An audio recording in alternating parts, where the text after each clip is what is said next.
गाड़ी जो है हमारे लक्ष्य की ओर तीव्र गति से आगे बढ़ेगी। मैं श्री महाराज जी के पास गई थी एक दिन, इतना बड़ा चिट्ठा लेके। महाराज जी बोलते थे कि आ गई चिट्ठा लेके।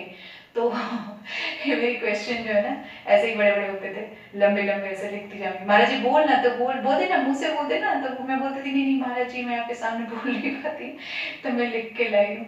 तो मैं महाराज जी के पास ऐसे ही लिख के गई थी और मैं महाराज जी को पूछ रही थी। उस चिट्ठी में जो है वो मैंने कुछ क्वेश्चंस किए थे महाराज जी से। तो वो क्वेश्चन में से एक जो है वो सेवा के बारे में भी क्वेश्चन था। तो वो सेवा, तो मैंने ये पूछा था कि महाराज जी जो सेवा है उस सेवा में अगर हमारा मन नहीं लगता है तो क्या सेवा वो सेवा है? तो महाराज जी बोले थे कि नहीं, वो 0/100 है, मैं उसको सेवा नहीं मानता हूँ, वो सेवा है ही नहीं है। तो तब से मैंने दिमाग में मतलब मेरे में आ गया कि भाई जो भी मन की सेवा है यही मुख्य सेवा है।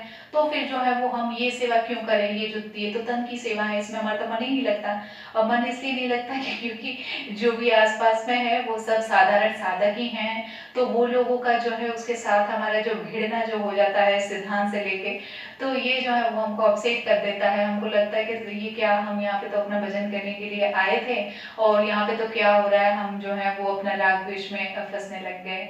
तो इसका रीजन जो है वो मुझे आज समझ में आ रहा है और मैं आपको बताती हूँ। उसका रीजन ये है कि उस सेवा को हमने अहंकार पूर्वक किया है। अगर उस सेवा को हमने अहंकार पूर्वक किया है कि मैं कर रहा हूँ, मैं कर रहा हूँ, तो हमेशा हमारा ऐसा ही होगा। हम उस अहंकार ही के ही चलते हम दूसरों के साथ बहस करेंगे और हमारे में दीनता नहीं होगी। और वो अहंकार इतना बड़ा होगा कि बस कोई से ने कुछ कहा नहीं कि क्या कहते ने ऐसे ही जो है वो हम उसके सामने जो है वो अपना बाहें चढ़ा के नहीं लग जाएंगे शुरू। तो सेवा जो है वो हमेशा यहाँ पे हमको यहाँ पे भी सिखाया जा रहा है। श्री प्रेमानंद जी महाराज जी बता रहे हैं कि वो राधा रानी की सेवा मान के हमको करना है, वो गुरु की कृपा मान के हमको करना है, गुरु की सेवा मान के हमको करना है। तो वो सेवा जो है उसमें हमारी दीनता रहेगी, अहंकार नहीं रहेगा। तो वो सेवा जो है वही सेवा जो है वो साधना है। साधना के लिए हमको अलग से माला झोली लेके बैठने की आवश्यकता है, लेकिन नहीं है ऐसा मैं नहीं कहूंगी बिल्कुल भी, ठीक है, लेकिन साथ में सेवा को भी लेके चलना है। तो मेरे शब्द भी हैं क्योंकि मेरा एक्सपीरियंस भी है और ये पूज्य श्री राम सुखदास जी महाराज, श्री प्रेमानंद जी महाराज, श्री महाराज जी, ये सबका यही कहना है। इसलिए मैं आपको बता रही हूँ कि सेवा जो है वो बहुत ही प्लस, एक बहुत ही बड़ा पॉइंट है, उसको साथ में लेके चलिए। कहीं पे भी सफल होने के लिए, चाहे वो आपका भौतिक जगत हो, मटेरियल लाइफ हो, या तो कोई भी आध्यात्मिक जगत हो, आपको वहां पे अपने लक्ष्य तक पहुंचने के लिए सेवा को साथ में रखना ही होगा।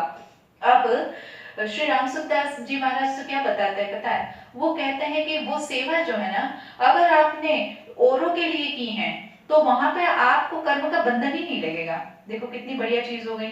अगर हम किसी चीज की अगर कामना कर रहे हैं और अपने लिए वो कर रहे हैं वो कामना, तो फिर हमको उसका बंधन लगता है, हमको फिर उसका अच्छा बुरा फल भुगतने के लिए फिर यहाँ पे आना होगा, फिर पुनरअपि जननम, फिर पुनरअपि जननी जठरे शयनम। तो ये सब करने नहीं आए ना हम लोग।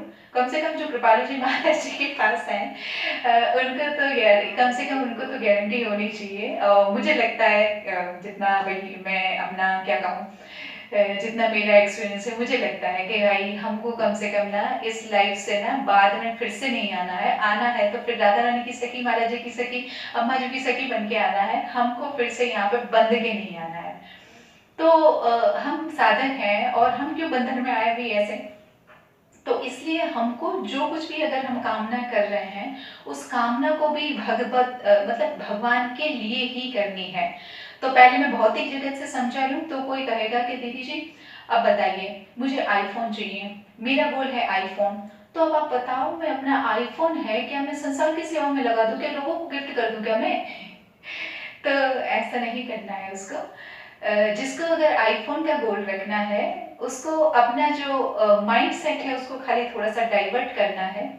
उसको अपनी बुद्धि में ये बिठाना है कि ये आईफ़ोन मैं इसलिए इसको पाना चाहता हूँ या चाहती हूँ, क्योंकि मेरे पास सो एंड सो 12 टैलेंट हैं। भई कि सब व्यक्ति को भगवान ने कुछ न कुछ टैलेंट दिया हुआ है। किसी को गाना अच्छा आता है, किसी को खाना अच्छा आता है, खाना बनाना अच्छा आता है और किसी को जो है वो बढ़िया से बढ़िया जो है वो अपना स्विमिंग कर सकते हैं, कोई जो है बढ़िया से बढ़िया दौड़ सकते हैं, कोई जो है कुछ न कुछ आप सबके पास जो है वो एक टैलेंट है और उस टैलेंट को जो है आपको उस फ़ोन के माध्यम से ज़्यादा लोगों तक पहुँचाना है, ये है आपकी सेवा।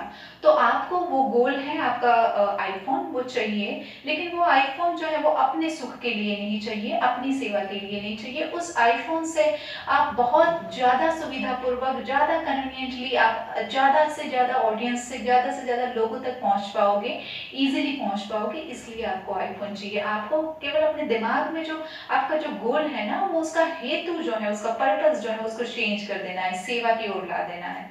ठीक है जी? तो ये तो एकदम सिंपल हो गया। अभी मेरे जो साधक भाई-बहन हैं, वो सोचेंगे कि हमारे लिए क्या है? तो मैं राधा रानी की सखी हूँ। भई मैं अपनी भावना बताऊँगी, आप जो भी अपनी भावना है, आप अपनी भावना को आपकी भावना को नमस्कार है, आप उसी भावना को रखें। जो भी आप अपने आप को राधा रानी की, ठाकुर जी की जो भी मानते हैं, वो भावना ही आप रखें।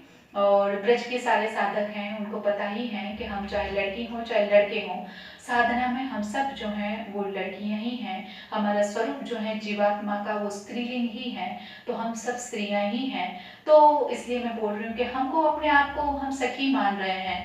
तो हमारी कामना ये है, मेरी कामना है कि मुझे तो बस राधा रानी का बस श्रृंगार करना है, मैं बस है ना, और मेरे को तो बस श्रृंगार करते रहना है, हर समय मैं राधा रानी को सजाती रहूँ। ये कामना जो है वो मेरी कामना है। तो ये मेरी कामना है तो इसके लिए मेरे सुख के लिए है। तो अगर इसमें मैंने अपना सुख जोड़ा तो यहाँ पे मैं जो है वो सकाम बन गई, तो ये तो परम निष्कामता का मार्ग है। यहाँ पे तो हमारे महाराज जी प्रियतम भाव में भी परम निष्कामता सिखाते हैं। तो वो तो भैया सखी भाव है, वहाँ पे तो प्रिया प्रियतम को मिला, उसका उनका प्रिय प्रियतम का मिलन ही हमारा सुख है। तो वहाँ पे हम परम निष्काम कैसे बन पाएंगे?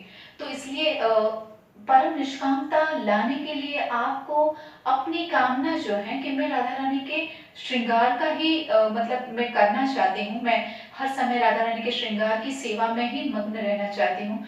तो आपको हृदय से भावना बनानी है कि हे प्यारी जी, ये सेवा की मेरी कामना है, ये सेवा की कामना आपको अर्पित, यानी कि मैं उस श्रृंगार की सेवा से आपको प्रसन्न करना चाहती हूँ। सुंदर सुंदर आपका श्रृंगार कर दूंगी। तब आप जब कृष्णलाल जी के सामने जब आप जाएंगी तो वो आपको देख के कितने प्रसन्न होंगे। जब वो प्रसन्न होंगे तो आप भी प्रसन्न होंगी और आप दोनों की प्रसन्नता ही हमारी प्रसन्नता है। तो ये हो गया, हमने अपनी सकामता को, जो हमारे में कामना बनी कि हम राधा रानी की सेवा करें, उसको हमने निष्कामता में परिवर्तित कर दिया। तो ये है आज का हमारा प्रवचन। हो सकता है कि ये थोड़ा लंबा गया है, इसलिए मैं YouTube में उसको काट काट के रखूंगी। तो 10 मिनट्स का रखते हैं। मैं आप लोगों को सबको यही प्रार्थना करूंगी कि ज़्यादा से ज़्यादा लोग जो हैं इस चैनल को सब्सक्राइब करें, उसको शेयर करें और अपनी कमेंट्स जरूर लिखें। देखिए मैं क्या बोलती हूँ, मैं तो बकबक करती रहती हूँ, पर आपको कैसा लग रहा है ये मेन है। अगर आपको कुछ बुरा लगा आप बताएंगे तो मैं उसको अपना करेक्शन कर सकती हूँ, अगर आपको अच्छा लगा आप वो मुझे बताएंगे तो मैं उसमें और इम्प्रूवमेंट ला सकती हूँ।